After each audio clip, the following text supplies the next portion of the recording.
That's how I got to Dean. Yep. Graziosi, which then got me into the whole other circle, right? Yeah. That's the like immediate short-term strategy for anything that's happening inside of the next, 60 days. And that's kind of how you get known. My man. All right, Evan, what's going on, brother? Good. How are you? I'm liking the greenery. Look at that. I appreciate it. Thank you.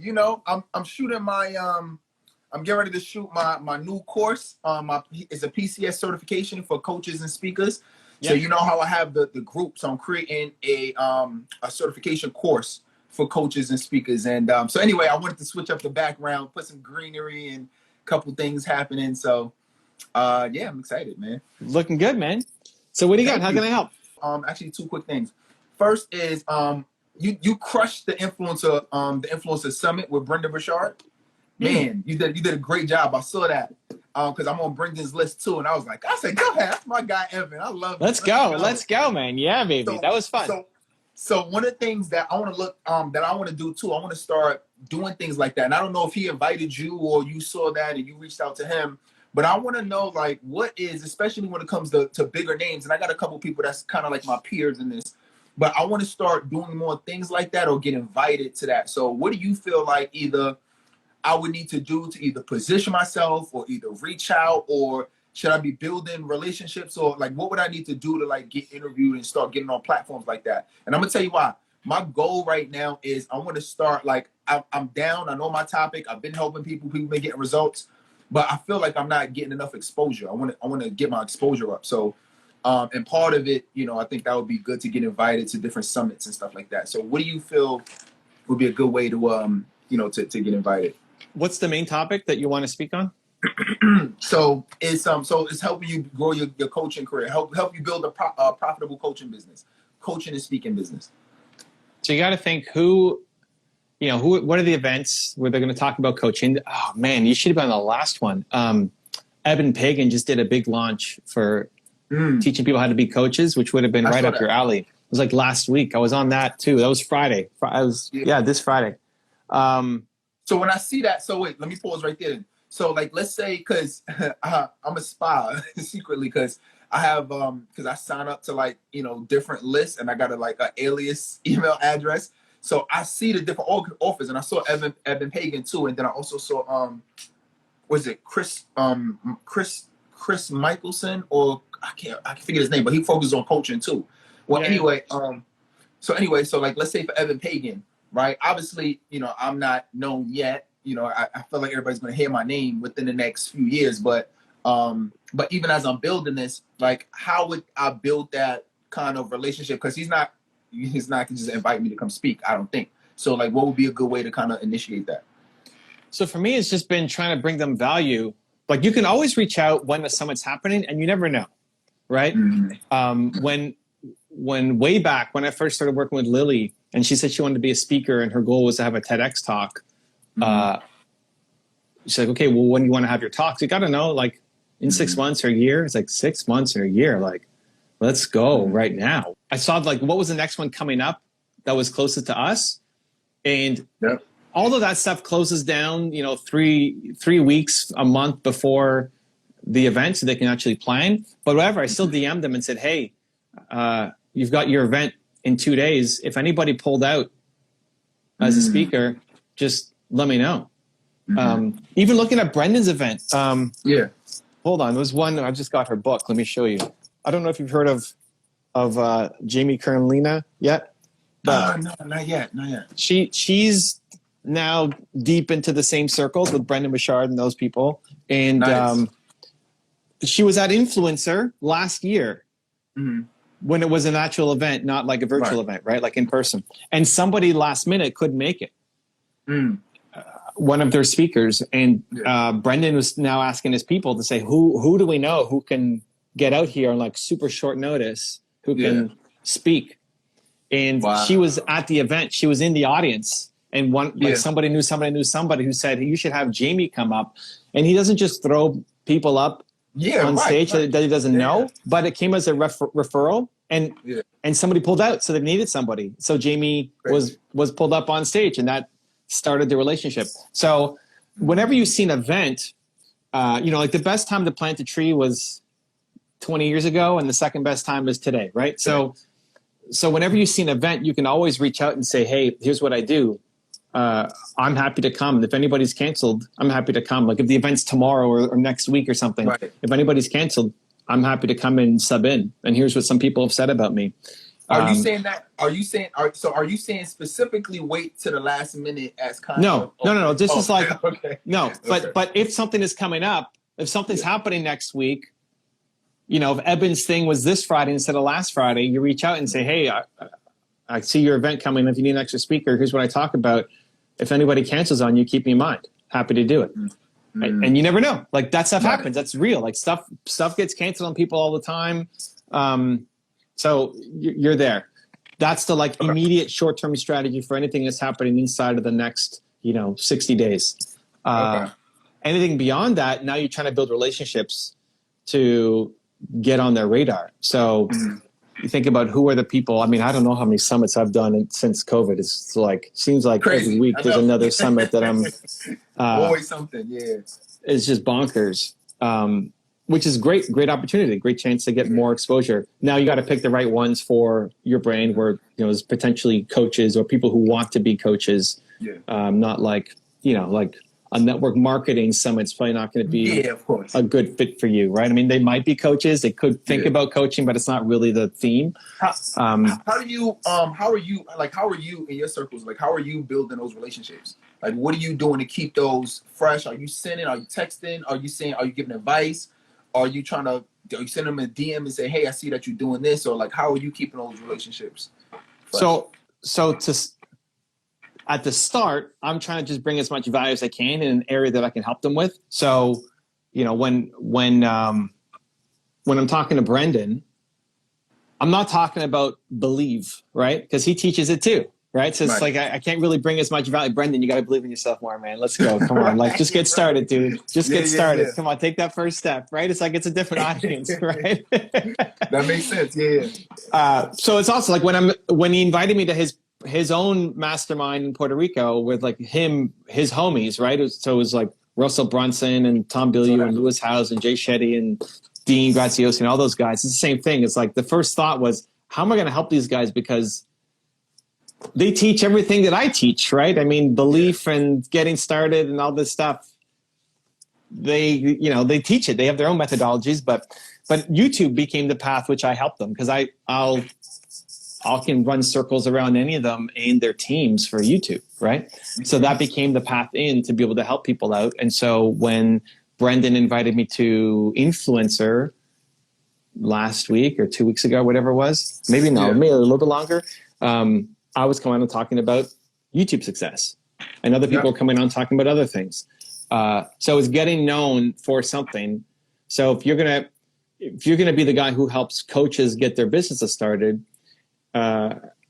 if you're going to talk an influencer, you're thinking about, okay, how do I go from being an influencer to being a coach? How do you monetize the influence that you have on social so that you can build a business? And the best way to do it is through coaching, and I'm going to help you do it. And that's kind of how you get known. So if you look at influencer, everybody coming on is talking about social in some way and how to be an influencer and gain traction. Your specific angles and how to turn that into money through coaching. Right. So it's the angle. What's the angle to get in, and how can you bring? It's going to be harder to bring him specific value. Like Brendan, for example, doesn't need value. Is not looking for training on how to be a better coach, but helping for his people. I guess because he people, followers. It's getting into the circle. How did I get into see Brendan, right? This is how it works. It's this long, crazy path, but the more you start building connections and bringing value, the more people want to bring you in to do stuff. So someone on my team DM'd Dean Graziosi a year and a half ago to do an interview with me on my IG Live that we turned into a YouTube video. And that was the first time I ever met Dean. So we did an IG Live together. I found out he was in Arizona. Last year when I did my tour, I was coming through Arizona. So I said, hey, Dean, you want to do a round 2? I'm coming to Arizona. Let's do something together. Right? He said, yeah. But the only day I have is this day, like, because I was only in there for 4 days. So it said this day, but I'm going to be at Joe Polish's 100K event. I don't know if you know Joe Polish, but he's a marketer. Yeah, I'm familiar with him. Yeah, I love marketing. Yeah. Okay. So at this group, you have to pay $100,000 to be a part of his group. I heard. Yeah. So great. So I knew Joe, but I knew of Joe. I'd never met him before. Yeah. So Dean was going to be there, and so he said the only time we can do it is at Joe's event. So okay, great. We did it at Joe's event. I interviewed Dean in front of his 100K group, and after that, Joe said, "Hey, I love what you did. Do you want to come back and be on my podcast?" It's like, yeah, let's film an episode for your podcast, right? How it spreads. Okay. And then after that, there's another guy who was Brendan's partner, who's connected to Joe, that Joe made a connection to, who then invited me to go speak at Growth, which was in Arizona later on, right? So Brendan's partner, who I met through Joe, who I met through Dean, right, got me through to then speak on stage. It was me and Eric Thomas were the only two speakers who were kind of brought in for that event. Right. That's where I met Brendan.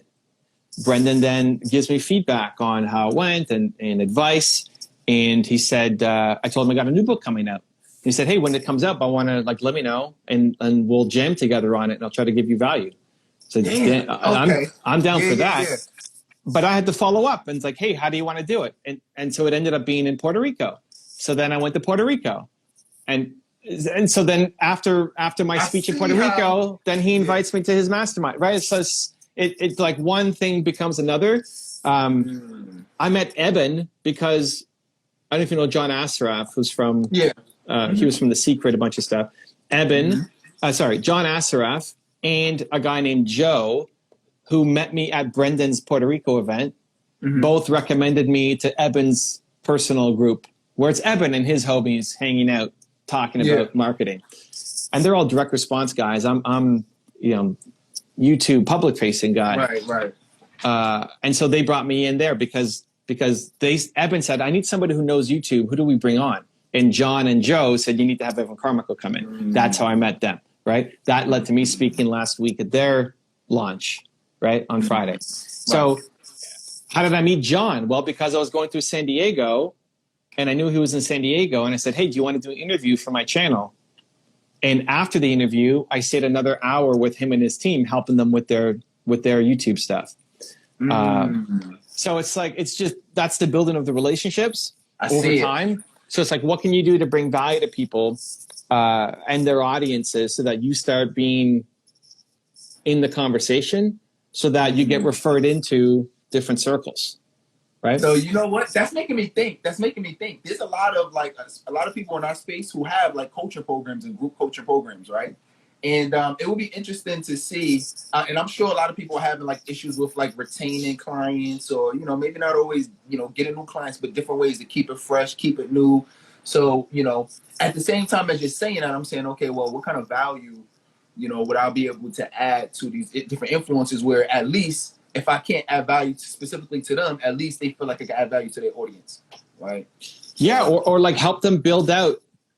Like for me, I don't target people who are already, I don't specifically target people who are already crushing on YouTube, although I've helped a lot of them grow and crush on YouTube just because if you're in thought leadership and on YouTube, I'm one of the top 3 guys you need to know to help build your channel.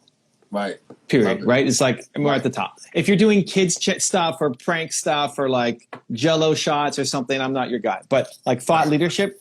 But here's the thing: like I would be targeting influencers who don't have a coaching program or who are not doing very well at it, because then you become super valuable. Because you could just be, even if you're like, if I say I'm top 3 in the world, at what I do, you don't need to be that. You could be in the top 20% and still bring insane value to somebody who doesn't know how to make those leaps.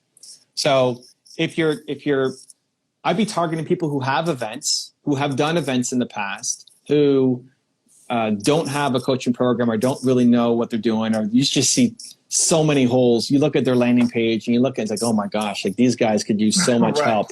where you can just, you're going to be able to give so much value to them and then go and help them build out their coaching program. So you're the guy who helped them build their coaching program, who now that when they were making a little bit of money off of YouTube ads or something, now they're making mega bucks because of what you did for them. And it's not that you have to go in and run it. You're not like calling the clients and you're just giving them for you service. Yeah. They still got to do the work, but you're guiding them. You're holding their hand and helping them do it every step along the way. So you become super valuable. Are you making it formal or is it informal in terms of, I'm just calling you, I'm just helping you, or are you saying, hey, I'm doing this for a testimonial or a case study, or what is that? How are you doing? How is that conversation? For me, I just help. Like I just do it. And then I get invited to a whole bunch of stuff. Right. And I have a lot of relationship capital, I guess, that I could use when I want to, when I need to for something. So I think it's just, there's some people who afterwards have asked for a testimonial or listen, when I spoke at Brendan's event, there's a whole bunch of testimonials that Brendan gave away for free without me ever asking, right? Like, ladies and gentlemen, this is the smartest man I know on YouTube, Evan Carmichael, put your hands together, right, in the intro, right? And then it's like, and it's on video. So if I need a YouTube, I don't even have to talk to Brendan anymore because we already have it on video to say, ladies and gentlemen, this is the smartest man I know on YouTube, right? When he suggested that I have, Brendan for his book suggested having different people read the book. Like he had Larry King read 3 lines from his book and film it. That's an awesome idea. Will you do it for me?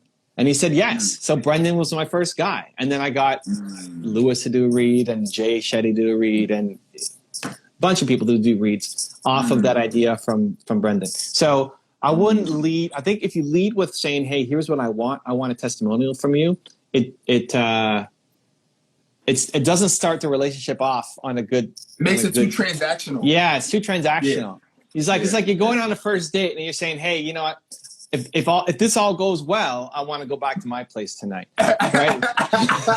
If it goes well, like if you like the food and you like if I make you laugh, I want to go back to my place tonight, right? It's probably not going to go super well, right? So just try to bring value, and then what they end up trying to do is try to, oh my gosh, you brought me so much value. How can I help? Like, what do you need? We want to reciprocate. People will just naturally want to do it. Got it. Okay. All right. So let me switch gears real quick. In terms of following, right? So for this year, for some reason, I've been stagnant. Like over the past, I want to say 2 years, I shot up to 10K followers, right? So it's been, I've just been hustling, and a lot of things that work great. But this year, for some reason, I felt stuck on 10. Like I've been stuck all year on 10K, and I can't seem to get past that right now. So I'm trying to figure out, like, if you had to say the top 2 strategies, maybe one organic and one paid, what would be the top things you would do in order to grow your not YouTube, sorry, Instagram channel. Instagram specific? Because Instagram is my number 1 right now. So for my Instagram channel. Yeah, a lot of people have been taking a hit in the past 6 to 8 months on Instagram. 1, paid has become a big thing, so organic reach is dropping, and 2, Instagram's introduced so many features. Between what do they got? They got it used to just be pictures, now, and then they add videos, and now they got IGTV, and then they got Reels, and then they got Stories, and then they got, is that it? Reels, Stories. It's impossible to stay on top of them. But like, there's so many different things, and then they often prioritize the new hot thing. So if I'm you, even now, like we're just adjusting our schedule to go from 6 a day to 3 a day. We've been floating. Like we went 1 a day, up to 3 a day, up to 6 a day. Now we're going back down to 3 a day. As of like next week, you'll start seeing 3 a day go up, and then mixing it up between, like, you have to be on. Are you doing Reels, for example? Not as much as I should, but I am doing some of it. Like, you got to be doing Reels. You got to be doing IGTV. Because they're prioritizing it, yeah. It's just it. Like, if you're only doing pictures, then you're stuck in the picture algorithm, it's just not going to get as much exposure as they used to. So you start dropping, right? So you just got to give yourself every shot to win. So what we're doing is the new schedule starting Monday is 2 pictures a day. One is a cartoon. So that's a whole other thing, right? Like the cartoons usually do super well. And then one is one that I put up myself, usually something personal that I'm coming up with. Right. And then in the middle is going to be a video, and the video format will switch between IGTV, Reels, in a video post, depending on how long the clip is. So we're cutting up some of our clips. So there's a video every day. So there'll be, that split, and we'll see. Like if Reels is really the thing that blows up, we'll do more Reels and less video posts, etc. But paying attention to the data. But you have to be doing all the content formats on Instagram to be able to start getting some growth. 2, have you done interviews with other people, like IGTV interviews or other kind of interviews? I was just thinking about that. I said I should start doing interviews because I do like the interview format. I think I like doing interviews. Yeah, so I would definitely start doing interviews, because when you go and do an IG Live, it hacks both of your audiences. But even more important than that is when you clip the content. Yeah. My number one bit of advice to promote an interview afterwards and get your name out there is you turn what's the date today? The 15th? I have no idea. 10th? 12th? 11th. I think it's 11th. No idea. Yeah. 11th. Let's say the 11th. You make the 11th, like if we did an interview together, you take this. Yeah. The 11th of every month is Evan Carmichael Day. And what you do is you clip this into a 15-second story. You take like the 3 best moments, and you clip them into 15-second clips. Right. You put it to your story. So November 11th is your first clip. December 11th is your second clip. January 11th is your third clip. February 11th, back to the first clip. Yeah. You just keep cycling them. So every 11th for the whole year is going to be an Evan Carmichael clip coming up. Right. Make me look good, right? It's not about you. Make me look good, right? Like, what did I say? Maybe you asked a quick question, and then I gave a genius answer, and you're like clipping the best parts, right? You make me look good, and then you tag me in the story. Right. That's a 1-click share to my audience. So you're making my job easy. Like now, normally I have my team who's editing clips and putting it together. You've done the work to put it together and edit it, and I'm going to share it. It's a 1-click share to my audience. So now you're hacking my audience. Like, who's this Terrell guy? Again, he's on here. Who's this Terrell guy I'm seeing pop up everywhere, right? And nobody remembers that you posted the same clip 3 months ago, right? Nobody's paying attention to that. So I would definitely be trying to do interviews, but then you take those clips, and if you get 30 different interviews, like this is what I do. I don't know what we did. Yeah. Like today, maybe it was Tony Robbins, and then tomorrow is going to be somebody else, right? But then next month is going to be Tony Robbins again, and the next day is going to be Gary Vee again. So, and you just start working your way up to the people who you've interviewed. Yeah. And what you do is you look at who's following me. Yep. And you say, because people who are following me know who I am, right? People who aren't following me, like my name will mean something to some people and mean 0 to other people, right? Right. Like if you're going after makeup or beauty or plants or something, right? It's like, who's Evan Carmichael? I've never heard of that guy. Right. You look at who's following me, and then you go after those people. So they know who I am. Then you use my name. I've had Evan Carmichael on my show. And especially if you get somebody with like overlapping audiences. You mean other influencers? You mean other? Yeah, like you work your way up. Okay. Yeah. Look who follows me on Instagram.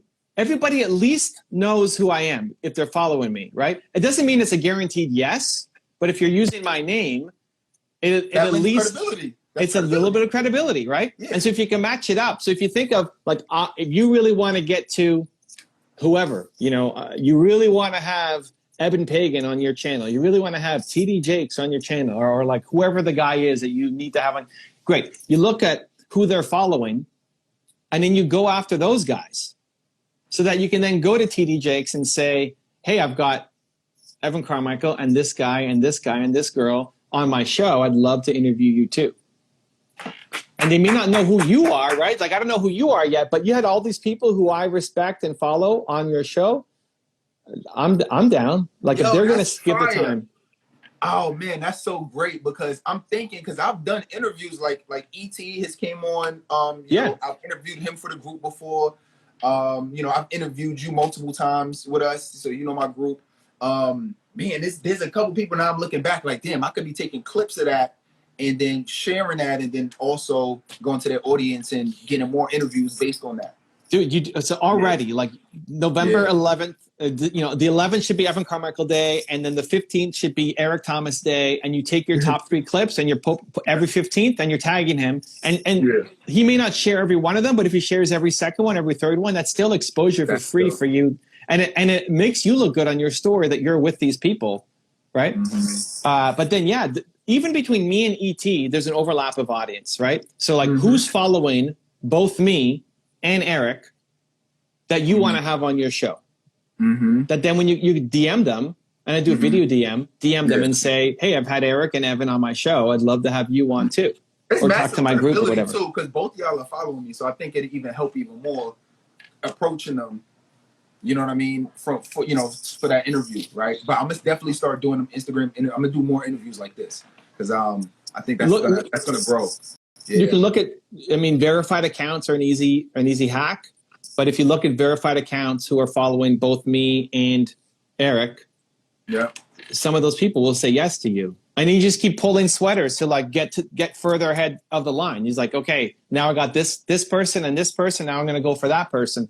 And again, they may not know you yet, but they recognize our names that they're following us already. And so it just hugely increases your chance of getting a yes. I would send a text DM, because the video you have to click the video, and people don't want to click the video necessarily. They don't know who you are. So you send a text. It's like, I've had Evan Carmichael and Eric Thomas and this person on my show, and I made this special message for you. And then the message is a video, and in that video is you getting more personal, because you're great on camera and you know how to talk. It's not like you're afraid of talking to the phone. It's like use the strengths that you got, like instead of just using text. But the text is the thing that's going to show up in the screen, like on their requests. So you want to mention the names that's going to mean something to them. And then there's a video personal message of you inviting them and what you like about them, who you've had, and what you want to talk about. Yeah. Man. Oh my God, Evan, that's what I'm talking about. That's it, dude. That's it. And listen, that's how I got to Dean Graziosi, which then got me into the whole other circle, right? Yeah. So like you try to do the interview with the people who could lead you down the path of speaking engagements and events and talking to coaches and helping them with their business. Like the thing that helped me with Dean is I interviewed him for 20 minutes, and then the last 10 minutes is like, so what are you doing on YouTube, man? Like, oh my God, I don't know what we're doing on YouTube. Like, dude, you got to be doing this and this and this and this and this, and like blowing his mind with YouTube. So same thing, you're interviewing them, and you say, so what are you doing for coaching? Like, do you coach people? It's like, oh man, I tried the coaching, but like I couldn't figure it out. Like, oh really? Tell me about it. And now you're flipping it on them, where you're giving them advice and help on how to build their right. And then that leads to a call afterwards, right? Like afterwards, Dean's like, hey, why don't we set up a call with my team so you can help us, because we badly need help on our YouTube channel. At the time, he had like 15,000 subscribers or something. And it was a legit like, dude, you need to be. How are you only at 15,000 subscribers, right? You need to be way up here. Like we can help hack that, right? Yeah. Yeah. So that's a little more. That's playing more of a long game, but gets you into the right circles. But again, if something's happening next week, I still wouldn't be afraid to just DM them or message them or email them and say, hey, if somebody cancels, here's what I do. I'm a great speaker, happy to come in and give value to your audience. And, you know, 1 out of 4, 1 out of 5 of those will convert because somebody canceled and they don't know who to go to. Man, I love it. Is that the same way that I know you recently was doing some stuff with Ed Milet? Did you use the same kind of? I knew you and Michelle kind of met through Ed Milet. So same thing. I had him on my show. Yeah. He was on my show. On my Instagram show, we turned to a YouTube video. Mm-hmm. And then at the end, he's like, hey, what do you do on YouTube, man? and then I gave him some tips and advice. And then, I mean, I've been to his house in San Diego. He brought me out to speak in Whistler for his group, right? You got to pay like $50K or something to be in that group. So it was me, David Goggins, and Peyton Manning speaking in Whistler. Yeah. Mm-hmm. And it just started with an Instagram Live that we did here. And then I helped them at the end. So like you ask questions for 20 minutes and then try to find a way to help around coaching. If they say, no, I don't care about coaching, I don't like it, not my model. Okay, you can end it there. But if they have any kind of interest and they don't know what they're doing, and you might be able to help them, that becomes a pretty cool conversation. Yeah. Then you get into the circles. That's it. And then people will talk, and you get referred into. You just keep bringing them value. And then it'll keep spiraling. Man. Yeah. This is super valuable, Evan. Man, I can't tell you how valuable this was, man. And because this definitely gave me some great insight onto how to continually move up, because I'm at the place to where I know I got the value. I'm already changing lives. I'm already helping people. People already making money. But it's like, how do I start getting the influence and start raising awareness up about me and how I can help coaches. So a lot of influencers have huge audiences. Like, I was blown away, and I know we got to go, but I was blown away. I was at a YouTube event, and there's a guy who had 7 million subscribers, and I asked how big his team was, and he had just hired his first person because he didn't know how to make money. Like, he couldn't afford to hire more than one person on his team with 7 million subscribers on his channel. There's a lot of influencers who have no idea how to make money, and brand deals are drying up, and they don't know where to go. And so they've got huge influence, but have no business. Like, you should be a coach. Like, this is who you need to be reaching out to and having a conversation with. You can have somebody with 1 million followers on Instagram who's barely making any kind of money. That's a fact. And you're super right about that, because if somebody acquired something or they got some level of success in any area, at least they know how to help. They should at least know how to help somebody else make progress towards whatever area that they've got success in, right? And they just don't know how to do it. They don't know how to coach. They don't have the confidence. Yeah, they don't have the systems. Like, right. You're not going to teach them how to coach their thing. You're going to teach them how to be a coach and build a business model, right? Exactly. Like, you could teach somebody how to be a coach for people who want to become, people in the plant industry. Great. You don't have to know anything about plants, but you know the structure and the systems and how to build a business around coaching. Yeah, I know. But so, like, you don't have to be the beauty influencer, like all those beauty influencers. You don't have to know anything about beauty. Although you look pretty dope, but you don't have to know anything about beauty because you got the systems, right? So they need help making money. And then if you're the guy who's helping people make all this money, you get brought up into all these different circles. Evan, I appreciate it. Make it happen, dude.